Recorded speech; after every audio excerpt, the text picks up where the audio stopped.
the 70s, if a crime was committed by a black person, he was always identified as a black person. If it was committed by a white person, they just didn't mention the race. The newspapers also had separate obituaries, separate classified ads for blacks and whites, all that. Never did you see anybody on TV in a news or interview situation that was black unless they were talking about race.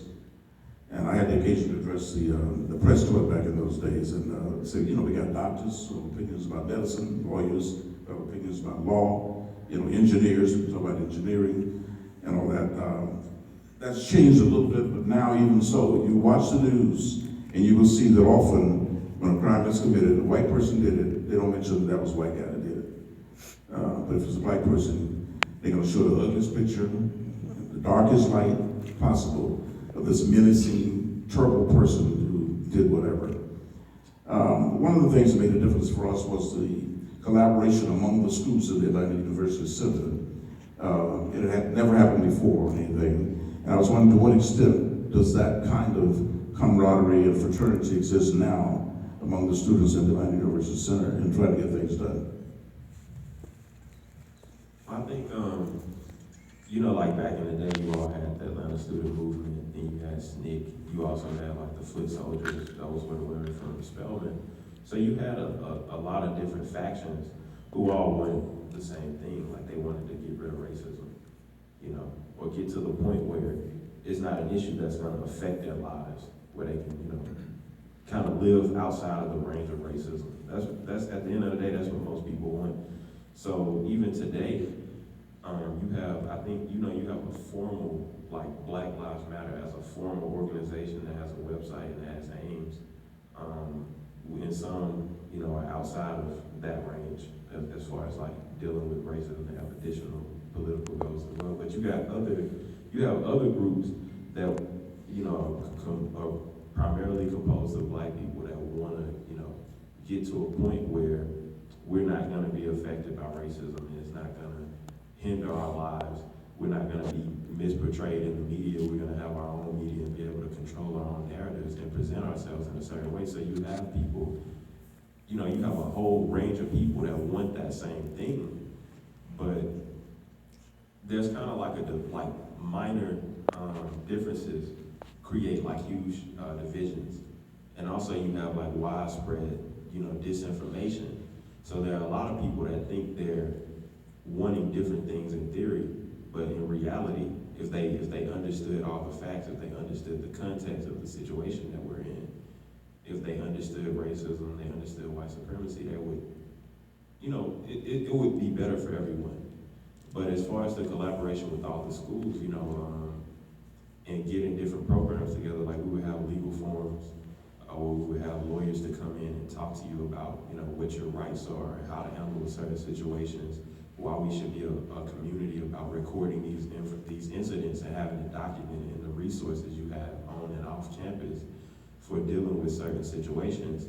That was always a really good thing as far as doing what we can do, as an institution, like what with the material conditions or with the role that we're in, just kind of playing our part in the grand scheme of things.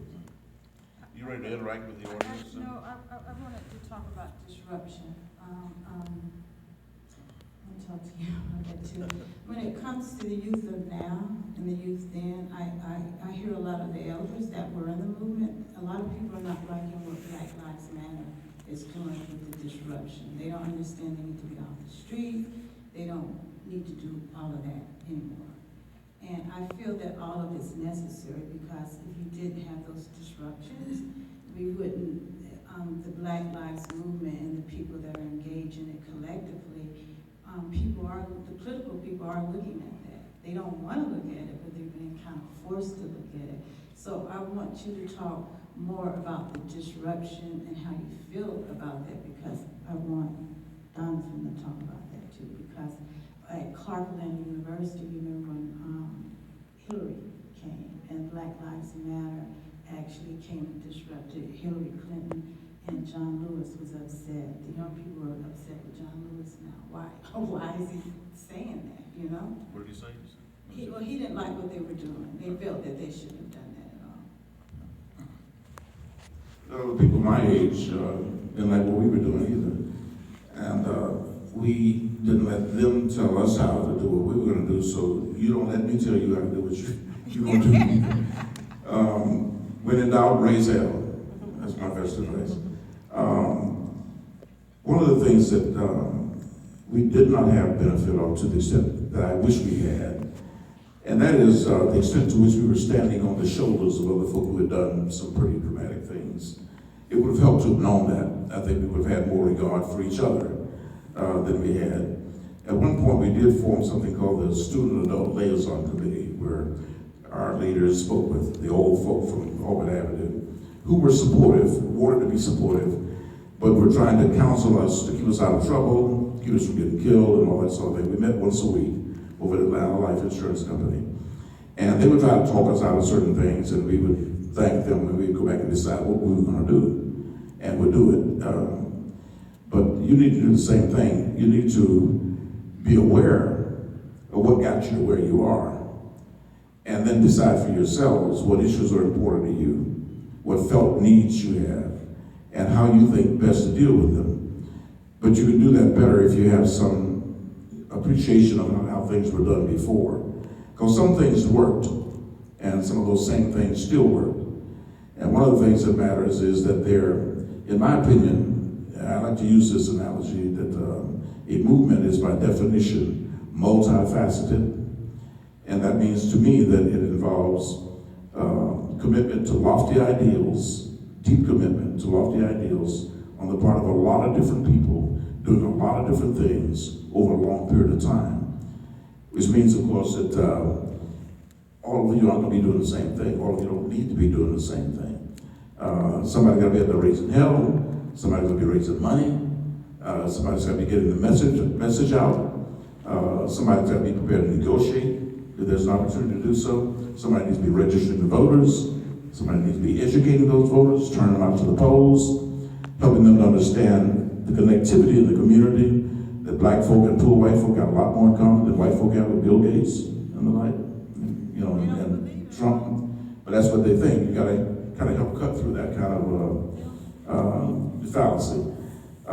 So my advice to you, again, is raise hell.